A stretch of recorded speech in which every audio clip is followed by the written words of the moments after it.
दोस्तों, भारत अब back to back ऐसा एक्शन ले रहा है चीन के खिलाफ कि चीन ने कभी सोचा भी नहीं था कि भारत में एक दिन ऐसी सरकार आएगी जो उसकी 60 साल की मेहनत, 60 साल की नींव को हिलाकर रख देगी। जिस प्रकार से चीन अवैध रूप से समुद्र पर कब्जा जमाना चाहता है, वहां पर अपना व्यापार कर रहा है, मुस्लिम कंट्रीज और जो पश्चिम के देश है वहां पर चीन अपना संपर्क साधता है, वह सब गतिविधियां अब चीन की बंद होने वाली है। क्योंकि भारत सरकार ने अब अपने इंडियन ओशियन में भी चीन को भगाना शुरू कर दिया है। यानी कुल मिलाकर बोले तो भारत ने चीन की 5 साल की कड़ी मेहनत को छीन लिया। क्योंकि यह मेहनत इसकी जरूर थी, लेकिन यह अवैध मेहनत थी। और इसी बीच पुतिन ने भी मोदी को फोन करके इस मामले पर बहुत बड़ी बातें कही है। क्या चीज है जो भारत ने चीन से छीनी है और 5 साल की मेहनत उसकी कैसे डूब गई है, इसके बारे में अब हम आपको विस्तार से डिटेल में बताते हैं। दोस्तों, चीन के खिलाफ भारत को बहुत बड़ी सामरिक जीत मिली है। जिस कोशिश में चीन लगा हुआ था, आखिर भारत ने उसे झटका देकर अपने हाथों में ले लिया है। और चीन की 5 सालों की मेहनत बुरी तरह से बर्बाद चली गई है। क्योंकि चीन की महत्वाकांक्षी सोच का एक बड़ा हिस्सा था, एक बड़ा प्रोजेक्ट जो कि खासतौर पर दक्षिणी चीन सागर और हिंद महासागर को जोड़ता। और इसके लिए चीन पिछले 5 सालों से लगा हुआ था। यह परियोजना पूरी तरह से चीन के हाथों से भारत ने छीन ली है। और इस परियोजना का सामरिक महत्व है और भारत को घेरने के लिए चीन की यह बहुत बड़ी प्लानिंग थी। भारत चीन के गले की फांस बनकर बैठा है और उस गले की फांस को निकालने के लिए चीन ने इस प्रोजेक्ट की शुरुआत करने की कोशिश की थी। यह प्रोजेक्ट था थाईलैंड का क्रेक कैनाल। इस प्रोजेक्ट के जरिए दक्षिणी चीन सागर से हिंद महासागर को जोड़ने की बात चल रही थी, जिसके बाद चीन सामरिक तौर पर बहुत ही ज्यादा शक्तिशाली हो जाता। क्योंकि एशिया में ऐसे इलाके पर उसका कब्जा भी हो जाता। साथ ही साथ अंडमान और निकोबार, जहां पर भारत चीन की नकेल कस के रखता है, वह भी समाधान निकल जाता। थाईलैंड ने इस परियोजना से चीन को बाहर निकाल दिया है। और यहां तक तो ठीक था कि चीन इससे बाहर निकल गया, लेकिन अब जो खबर आई वह चीन को सताने वाली है। और खबर यह है कि यह परियोजना अब भारत के हाथ में आ रही है और अब भारत इसे पूरा करने वाला है। और इसी वजह से चीन अब काफी परेशान हो गया है और बौखलाया हुआ है। अब बात यह है दोस्तों कि आखिर क्रेक कैनाल में ऐसी क्या खासियत है जिस वजह से अमेरिका, ऑस्ट्रेलिया, चीन तीनों परेशान हैं। तो आपको बता दें दोस्तों, अमेरिका और ऑस्ट्रेलिया भी इस प्रोजेक्ट को लेना चाहते थे, लेकिन एशियाई देश होने की वजह से बहुत ज्यादा चांसेस है कि वह प्रोजेक्ट भारत को ही मिलेगा। वैसे आपको बता दें कि यह प्रोजेक्ट जिसके हाथ में लगेगा, समुद्र में दबदबा उसी का होगा।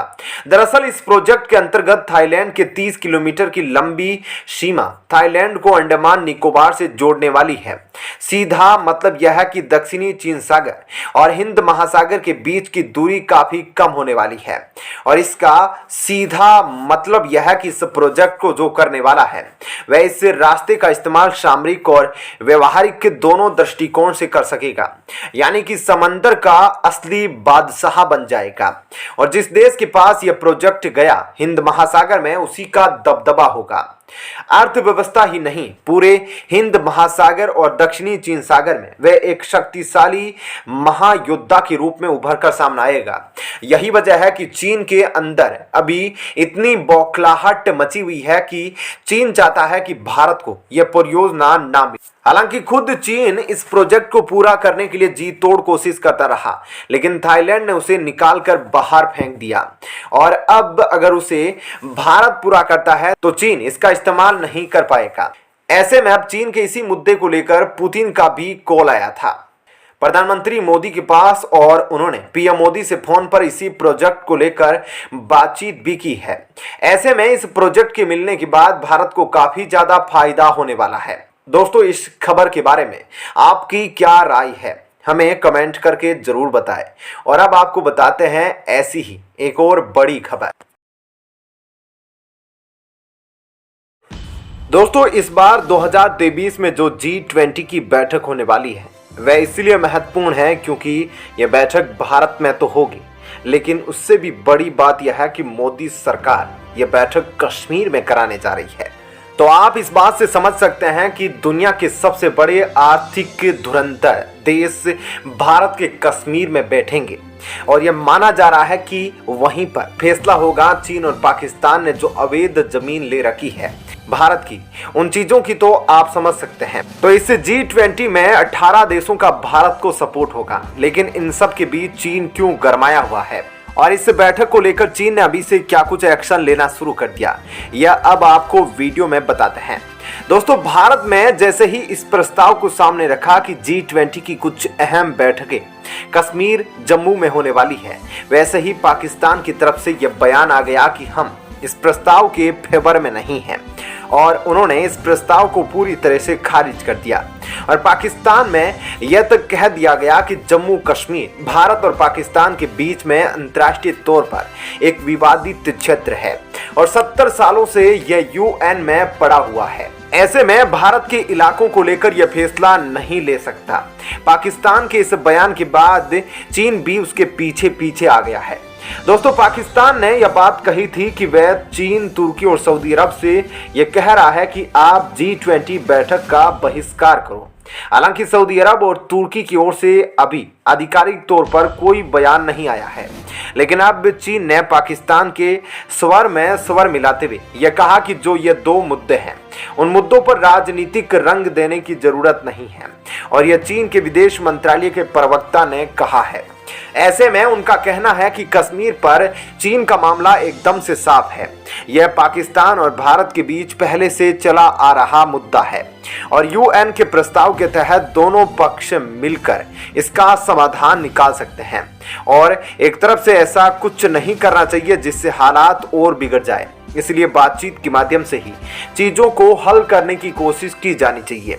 ऐसे में जब उनसे सवाल किया गया तो क्या G20 की बैठक जम्मू कश्मीर में हो रही है, अगर यहाँ होती है तो आप इसमें शामिल होंगे या आप इसमें हिस्सा लेंगे या नहीं लेंगे। ऐसे में चीन का कहना है कि हमें इसमें शामिल होने या नहीं होने के बारे में अभी विचार करेंगे। इसके बाद जब चीन से POK पर सवाल किया गया कि जब आपने POK में अवैध रूप से काम शुरू किया, यह तो गलत है। ऐसे में इस पर चीन ने कहा कि हमने बस वहां के लोगों को विकास देने के लिए, अर्थव्यवस्था बढ़ाने के लिए और लोगों के जीवन को सुधारने के लिए परियोजनाएं चलाई है और वह ऐसी परियोजनाएं हैं जो कश्मीर के उस हिस्से में है जो पाकिस्तान के नियंत्रण में है। ऐसे में चीनी कंपनियां सिर्फ परियोजनाएं चलाने में मदद करती है, लेकिन इसका मतलब यह बिल्कुल नहीं कि हमारा कश्मीर को लेकर रुख बदल गया है। लेकिन सच क्या है दोस्तों? सच तो यह है कि CPEC परियोजना POK के प्रमुख इलाकों से गुजरती है और यही वजह है कि इस मामले में चीन पाकिस्तान का साथ देगा, जो पहले से सबको पता था।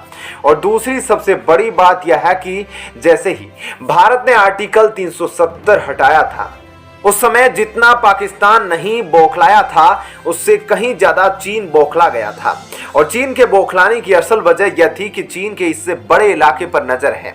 लेकिन आर्टिकल 370 हटाने के बाद बहुत सारी चीजें केंद्र सरकार के हाथ में आ गई और केंद्र सरकार के हाथ में आने का नतीजा यह हुआ कि सरकार वहां अपना फ्री हैंड इस्तेमाल कर पाई है और बहुत सारी ऐसी चीजें भी हुई है जो वहां के लोगों के विकास के लिए हुई है। ऐसे में लोग अब मुख्य धाराओं में शामिल हो रहे हैं, ना कि दूसरे के बहकावे में आकर आतंकी कामों में।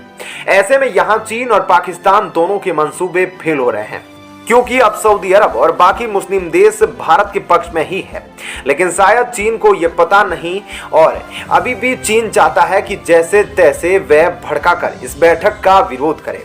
दोस्तों, ऐसे में इस खबर के बारे में आपकी क्या राय है, हमें कमेंट करके जरूर बताएं।